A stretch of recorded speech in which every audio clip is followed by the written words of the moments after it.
welcome to the Motor Rev channel. I'm your host, Bobby Lou. On today's episode, we are going to be showing you how to disassemble and service a Sachs shock.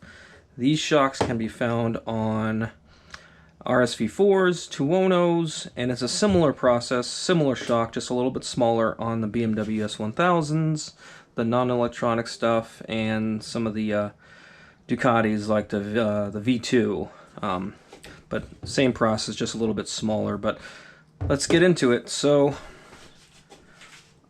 I sell a full rebuild kit. This is the seal head bushing. Sorry, this is the seal head O-ring.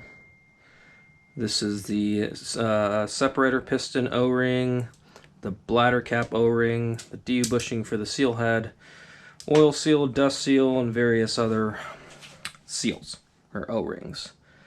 And I sell everything to service this shock completely.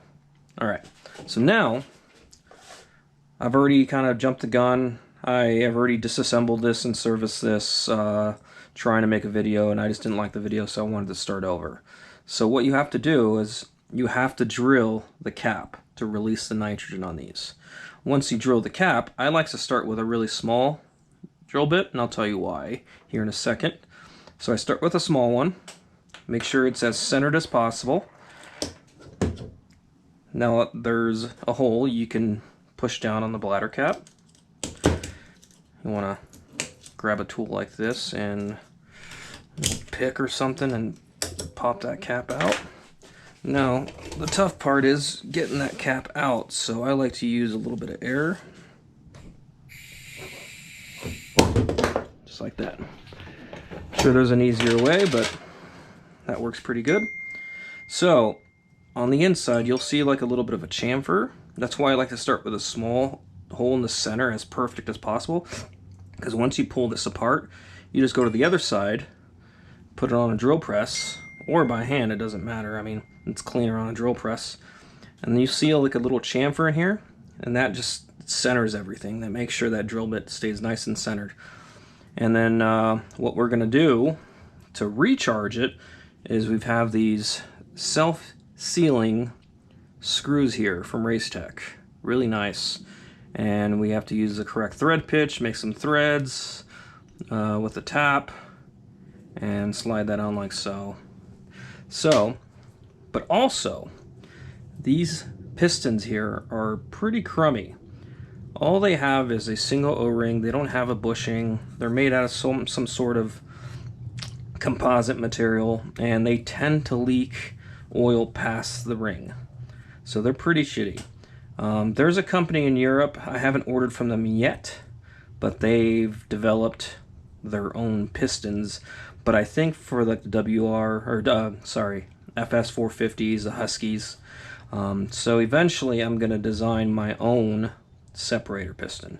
But for now, this is a upgraded bladder kit that I got from Racetech. Let's slide this on like so. Come on, there we go. So from Racetech, this is a 46mm high volume bladder cap. And this is going to replace that piston, because that piston loves to leak past, or oil loves to leak past that piston. So let's get started. So now that we got that cap off, we can make sure the rebound's all the way open, but there's some steps at the end that I'm going to show you. So let's pull this spring off. Put on your spring compressor. If you don't have a spring compressor like this, Motion Pro sells a pretty nice one. I don't have it here with me. It's a good hobbyist one. It's a good beginner spring compressor. I used to use it for a while until I got a nice one. And yeah, it allows you to remove the spring pretty easy without scratching the spring. Because a lot of people like to use those clamps that clamps down on the spring, and it just ends up scratching the spring. But anyways, there's the spring, there's the collar. Now we're going to pull the cap off.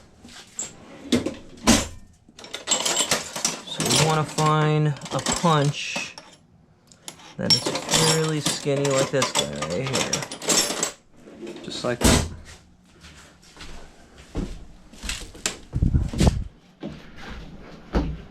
Now we take that punch, find this hole, and very gently tap it on either side. Most of these caps on different shocks have a hole on either side. Some of them don't. Some of them only have one. Some of them don't have any. But for the most part, they at least have one. So now that it's depressurized, we can push the seal head down, grab your tool, and then we're gonna pop this clip out. There we go. Boom. Just like that. So now on some shocks this is easier than others.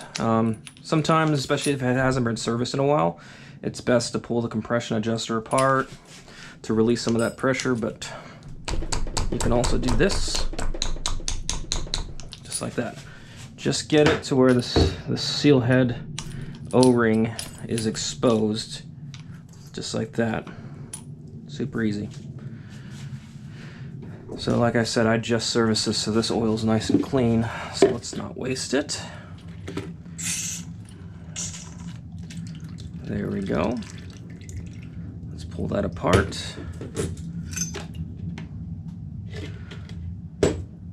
Let's just hang this right here. I lost a little shim right there. All right. So now, this one's actually off of a Tuono because it doesn't have the right head adjustment. The RSV4 does. So now let's grab a 17 and remove the valving. And this is a nut that I include in the kit. The stock nut is not very good. So let's grab something like this, a little wire or a screwdriver, and grab all the valving. And let's lay it all out. So this is your compression valving. In most cases, the compression valving is always on the bottom.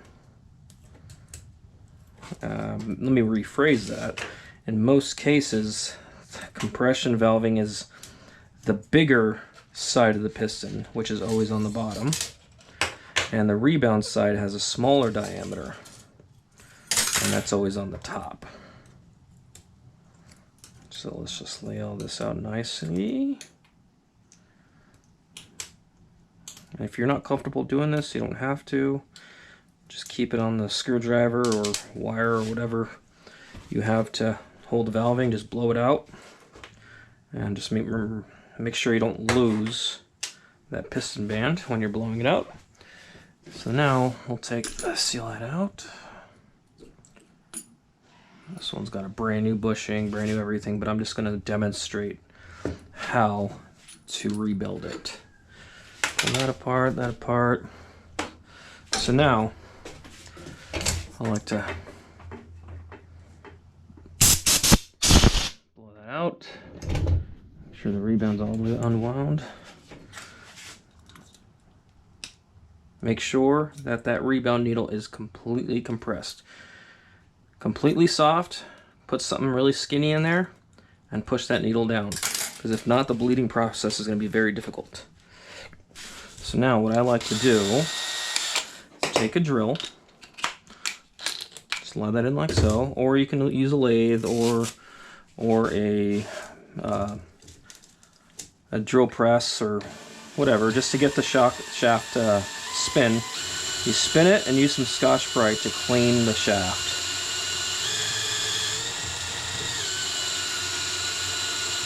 Get that nice and clean, get any sort of particles that are kind of attached to the shaft, any dirt and grime. Just clean it up really nice. Alright, once you're done with that, just put it aside. So now we are going to disassemble the seal head. We'll pull the O-ring out.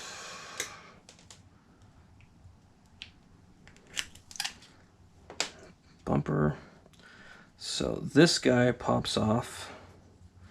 Let's pop the dust cap off.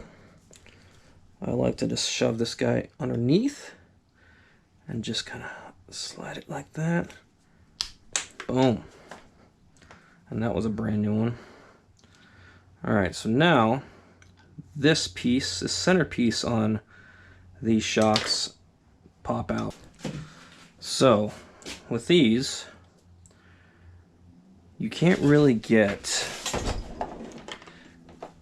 a bushing removal tool to slide in there like so. So you need to get a blind puller like so. It's one of my favorite tools. And stick it in like this. And that's going to push everything out. So slide that like that. Just light taps. See that? That popped that out just like that. So now that we pop that out, we can still use the blind puller to press this bushing out if needed. This one's brand new, but I'm just going to demonstrate how it's done. So what I just did was I separated it. There's a little space right in between the bushing and the actual housing. I slid the tool right in between that and make sure that it's right in between, and it doesn't need to be tight, just by hand. Popped it on like so. If you have some sort of, you can use a vise with a socket. You know, if you want to open it up like that. You can use an anvil, but it's easier just to tap it with a rubber mallet, just like that.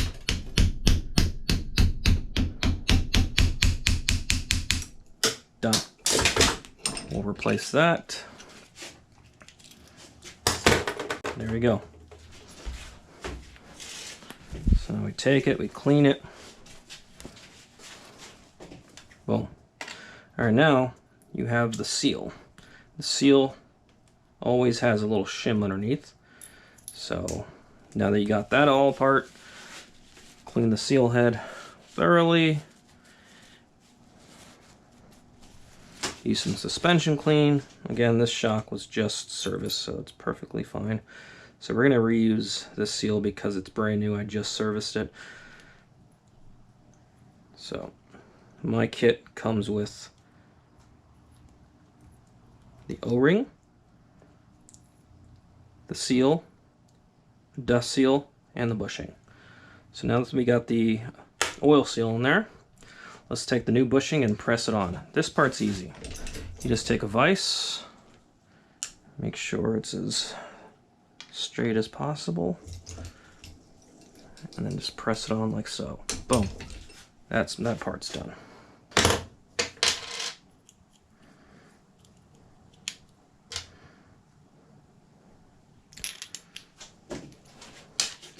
Alright, now that we have the oil seal in, we're going to press this guy back on.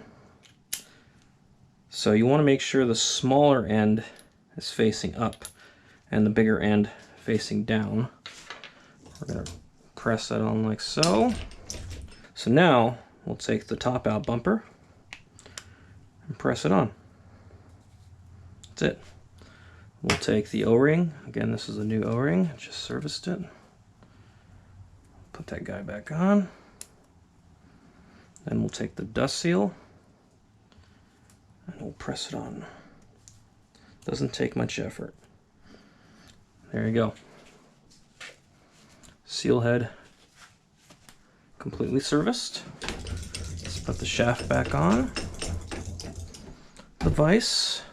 Let's grab a seal bullet. So that's a 16mm by 12. Boom, just like that. You can find these at Race Tech. Take the bumper, slide the bumper on. Take the cap, make sure you clean all these parts too. Take the seal head, Slide it on like so. The bullet is there to protect the seals from getting cut when installing. So now, we'll put the valving assembly back in. What I like to do is obviously clean them by hand, but I've already cleaned them. But let's just put everything back on the way we took it apart.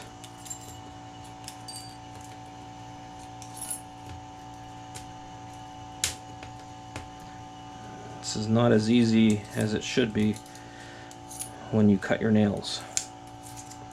Alright, just like that, just like that. Boom, boom. Make sure you put them in order. Since we're not revalving it, we're not going to get into that. Okay, grab it from both ends like this.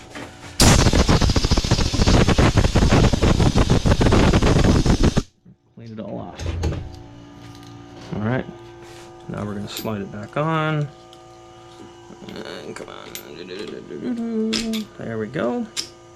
Boom.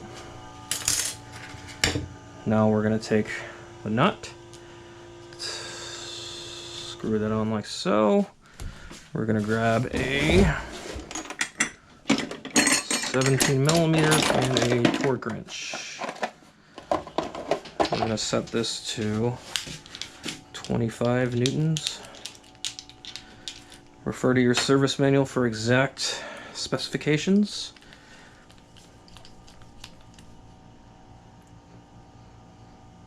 Is pretty much almost maxed on this little guy.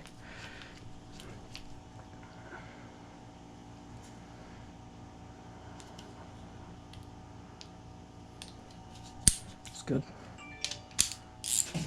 We're going to torque this guy down. Okay, that's good. Let's put the piston back on. If it doesn't fit quite nice, you can always do this. Just wind it up so it gets nice and tight, and then do this. Easy. Now obviously you're going to pull this all apart, clean it. So let's see something. I need to pull this piston out. How do you pull this piston out? So what I do, in some cases, inside the piston, there's usually like a threaded hole, so you can grab it with a tool and then bleed it by hand that way, or pull it out. But since they don't have that, what I like to do, or I'm going to try to do, is I'm going to try to blow it out and see if I can. There we go. And I just made a mess. That's okay, that's part of the job. So you want to clean that out. But as you can see, this piston is pretty garbage. It comes with an O-ring, but it doesn't come with a piston band. Come on. There we go. So my kit comes with a new O-ring if you wanted to go that route. I don't like this route. We're going to use a bladder. So we're not going to use any of these. So what we're going to do now is slide it on, or slide the valving in. Push that guy in like that. Grab the clip. In this case, it's the bigger, thicker, flat clip.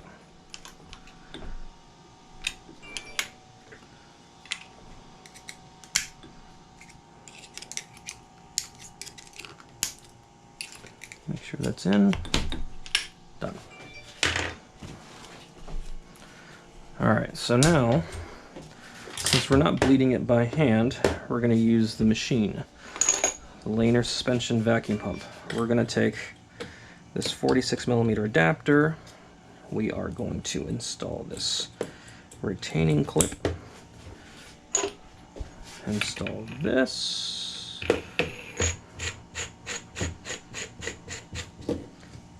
Snug that up. We will grab my homemade adapter,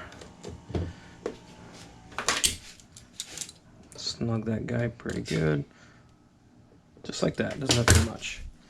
Take it over to the bleed machine. This is the Lainer suspension vacuum pump. I've got these aftermarket quick releases. Boom. Turn the machine on. Vacuum on tank A.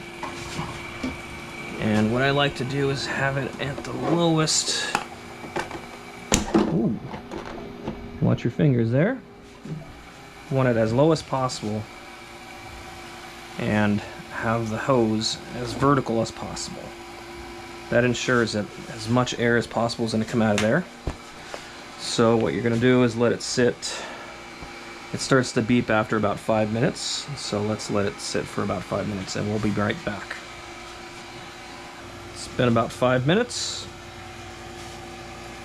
Let's turn that vacuum off, turn the machine off. Compressed air. You got this valve here, which is compressed air for this tank. Always make sure you have enough oil in the machine. Boom. It forces oil in, pushes the shaft out of the body. There you go. Normally I like to do about 2 or 3 different cycles, so let's do that. Let's discharge of the compressed air. Turn the machine on again. Vacuum on. Let it do its thing, and this likes to be as low as possible, that way the air can rise.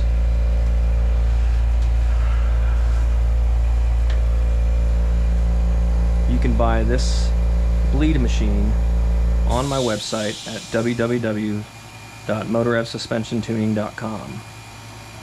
It's $3,800 and it comes with 2 different tanks. So I've got blood 5-weight, and then I've got the blood Scorpion 8, which is about a 5-weight oil in that side. So 2 different oils that I like to use on a daily basis. When the machine is on, the light's on, it's good to check. Make sure you have good oil level. Once you start getting down to a quart, you want to make sure you fill it up. And for some reason, you don't want to fill it up past 5 quarts because then it starts to leak. So about 4.5 is where I like to stop.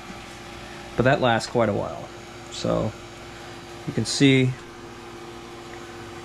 air is still starting to come up. Let it vacuum. And you don't have to run the machine the entire time either. At this point, you can just turn it off, turn the machine off, and it's going to hold vacuum. And that's still going to be doing its thing. So let's go through another compression cycle, or compressed air cycle. And what I like to do sometimes is I like to take the shock, stay low, see how there's air still coming up. This takes a little bit of strength, but you want to compress the shock. Make sure that you got all the air out. This really helps with like the K-Tech DDS Pro shocks, the TTX Olin shocks, because those are pretty difficult to bleed sometimes because there's so many little intricate pieces in there that air can get trapped in. But doing this really helps, and that feels great. So now that I'm satisfied with it, like I said, this takes 2, 3, sometimes 4 times depending on the shock, but just do it until you're happy with it. So now, turn that off, depressurize.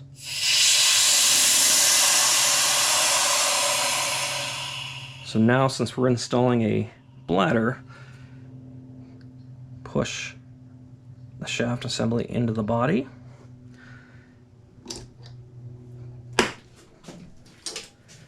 Let's remove this adapter. Now what I like to do is I like to pull the shaft out. And the reason I'm doing this is because when the bladder goes in, it displaces the oil and you get a lot of oil coming out. And I'm just trying to eliminate waste of oil. So pull that off. And watch your face. Sometimes it likes to squirt at you. See, just like that. Pull that clip out. See there? I've got more than enough oil. So since I don't want to waste oil, let's take our new bladder cap from Racetech. 46 high volume with the bladder. Let's screw on this tool, also from Racetech. What I like to do is just submerge it very slowly. Once we get to this point, we've wasted enough oil, or not wasted, but we've removed a lot of the oil. And let's slide that guy in. Sometimes you gotta rock it back and forth. There we go. Now I'll slide the clip in. Okay. This takes a little bit.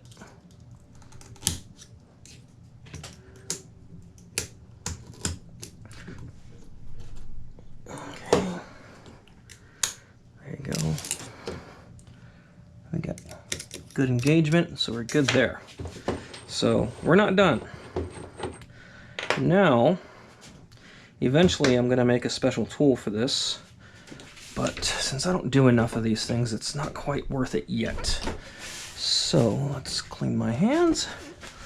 Let's grab, I'm sure you guys have seen these. Slide that in and be very gentle with it. There you go. We're just going to loosen this guy up. Once you get it cracked loose, I like to take a flat blade screwdriver and do the rest.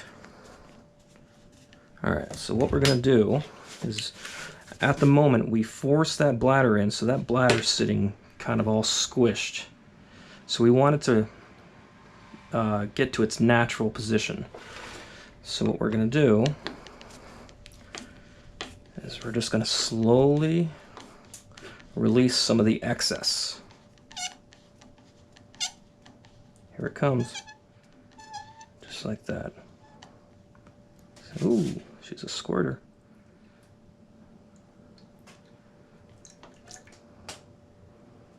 And the reason it's squirting out like that, because we have, technically we have pressure in that bladder, just atmospheric pressure. So now we got some of that excess out. Let's screw this back on. And this is a messy job, people. It's really not that bad. Snug that guy on like so. Let's clean it up. Now we're ready to pressurize the bladder. So I like to do 175 psi. So let's grab this tool. Sure it has an O-ring in there. No, it doesn't. So let's grab an O-ring so that it doesn't leak.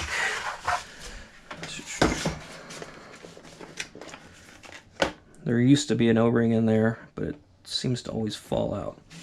So let's just throw that guy in there like so. All right. Screw this guy on. I like to compress this. I just like to see it come up. It's not necessary though. Compress the Schrader valve, turn the machine on, and I should have it already set, so we'll see. So now we're going to slowly open the valve. We're at 150, 160. So 150, 160. Let's go a little more. 175. Right there. And just let it sit there for about 10 seconds. Okay. So once you're content with that, close this guy, turn this. Alright, so for those who don't have a shock bleeder, or can't afford one. It's totally understandable. We're going to bleed it by hand. We're still not going to use this piston, but the process is pretty much the same, minus one detail, which I will explain here in a minute. So we'll take some oil. We'll start pouring some oil in the body, like that. What I like to do, the bladder doesn't have any air in it, it's just atmospheric. So what I like to do is take a chuck and put line pressure in the bladder. Then release it. Line pressure in the bladder, then release it. You want to let those little bubbles just kind of clear away. So this process definitely takes a little bit longer than the shock bleeder for sure. So depressurize it. Pressurize it. Let's put a little bit more oil. Since we got rid of some of that air, the oil level is going to go down. All right, that's about it. Let's do it again.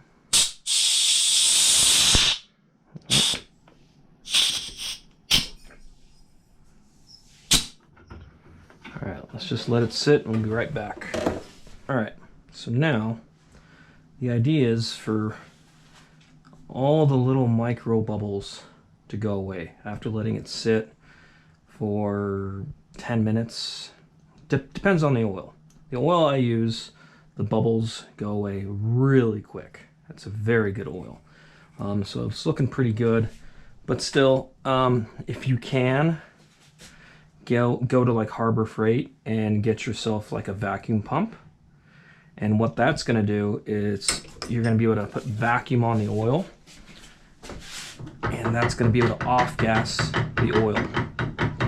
Oil has gas in it, and you want to get as much of that out as possible.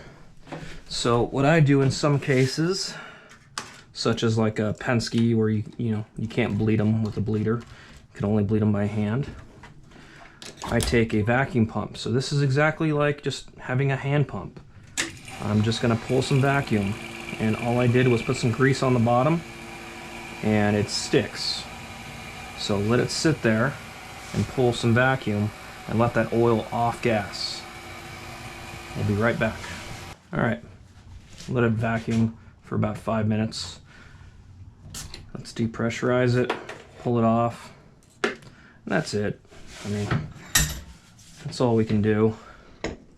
So now, let's put it closer this way. Now we're gonna start bleeding it. So I'm gonna do one more pump here.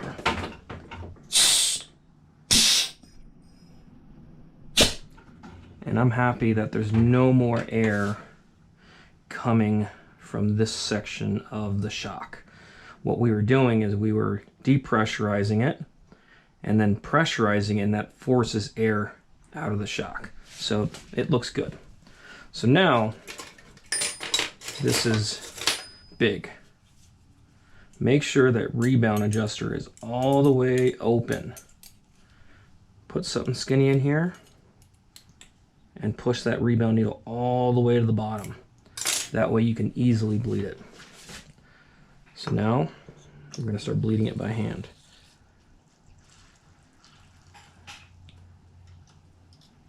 So when you're compressing it, when you're going down in the stroke, you can go as hard as you want. When you're doing the rebound stroke, you want to go slow and kind of do like a little rock motion like this. And you don't want that to happen. You don't want air to get sucked into the rebound circuit. So make sure that rebound circuit stays submerged. So it's probably best put a little bit more oil in here. About there. So under rebound, go slow, compression, hard. Rebound slow, compression hard. Sometimes it's good just to let it sit there. Sometimes you can rock it like that and it'll stay. But you can also use a rubber mallet to crack the shims open. Just like that. Up slow. You know, and then also kind of you can tap it a little bit, make sure you get all the air out of it. This is definitely not the best way of bleeding a shock, but sometimes it's the only way, and then sometimes for a lot of you do-it-yourselfers, this is the only way you can do it with your budget. So you want to go up slow, down hard with some force. Up slow, rock it, down hard with some force. So with this oil, it seems to bleed a lot quicker than most. And since I did that whole process in the beginning, I think we're pretty much done. So now, let's sit there for a minute. It's always best just to let it rest, let all the bubbles go away. You can blow on it, like that. And once you're sure that it's 100% clear, and you don't see any sort of little tiny micro bubbles, it's as clear as day. Just super clear. You're good to go. So now, what you want to do is loosen up the Schrader valve. Let all the air out. But you want to go slow because the oil level is going to drop. You want to make sure you chase it with oil. And if you don't chase it quick enough, you'll introduce air into the low-speed rebound circuit. So that's feeling good. Let's just go all the way to the top. All right. So, make sure it stays. It's best to grab just like a dirty rag. Eventually, I'll have a friend 3D print some little cups for different shocks, so you don't have to use a rag, but this has always worked just fine. So since it's depressurized, now you want to make sure you pull up on the assembly just before the rebound circuit reaches the top. And then you want to push the seal head down. Now the key is you want to have enough oil for the oil to overflow past the seal head. That is very important. Then push the seal head down. Yes, it's messy. Take this clip, shove it in there like so.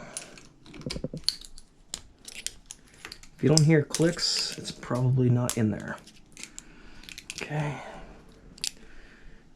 Triple check that it's in there. Yep, it's good. All right. So now that part's done. We take it to this side. Let's move this TTX out of the way. Remember to close the Schrader valve. Now, we're going to have the same process as before. We're going to take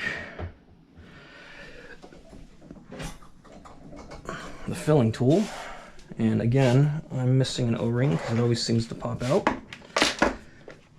So let's put an O-ring back in there.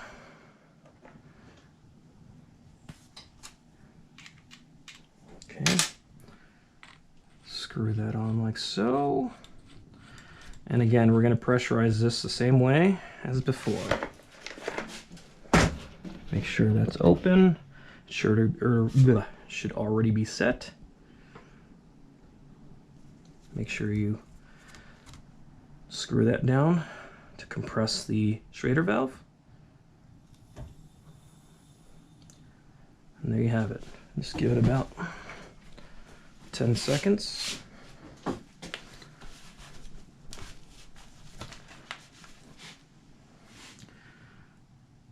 Make sure you close the Schrader valve first, then shut it off, then remove it.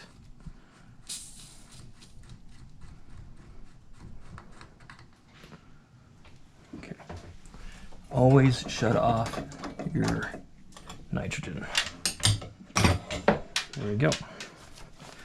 Now, push on it. Make sure you get some positive clicks. There you go.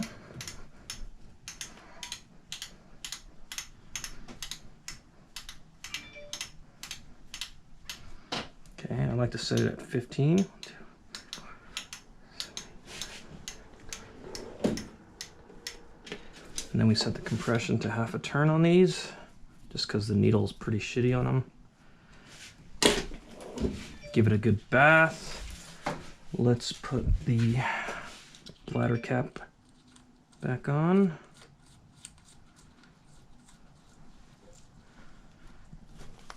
Make sure it all works good. You don't hear any air, you don't feel any air. It feels good. And there you have it.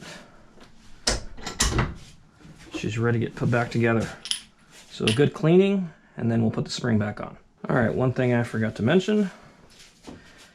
I like to use the bladder. I told you guys why.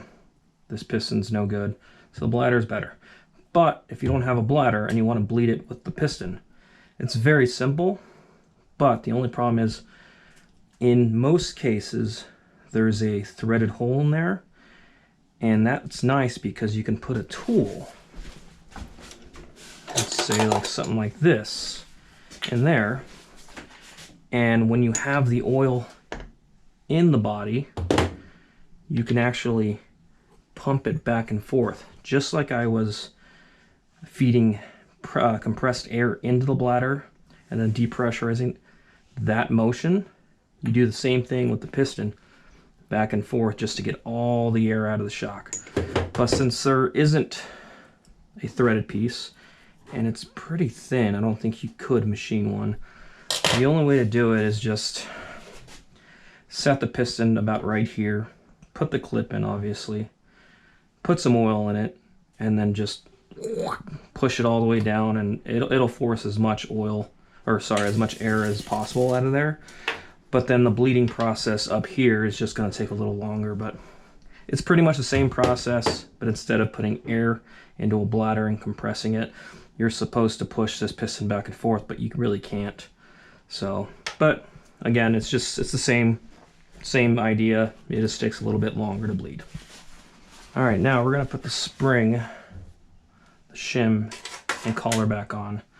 If you liked the preload the way it was before, then you don't have to touch anything. But in our case, we are going to do it this way. We're going to measure the free length, which is 159, and we're going to install 10 millimeters into the spring.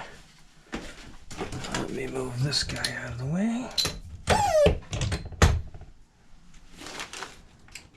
Okay. So we're going to put it back on the spring compressor. We're going to lower it. So remember that number, 159. We're going to compress it. Always be very careful. Try not to put your fingers inside. There we go.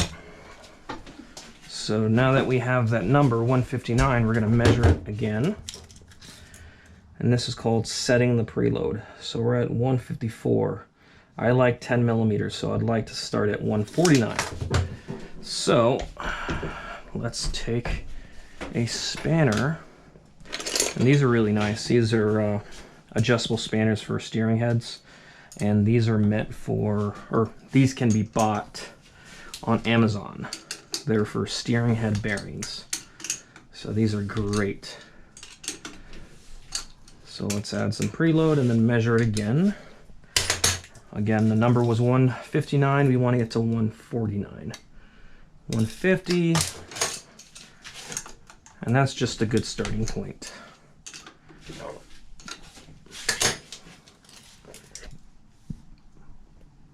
149. Just a little hair right there. All right, now tighten the lock nut. Snug that up good.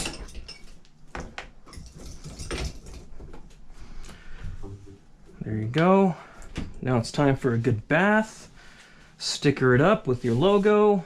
It's best to put the date on it.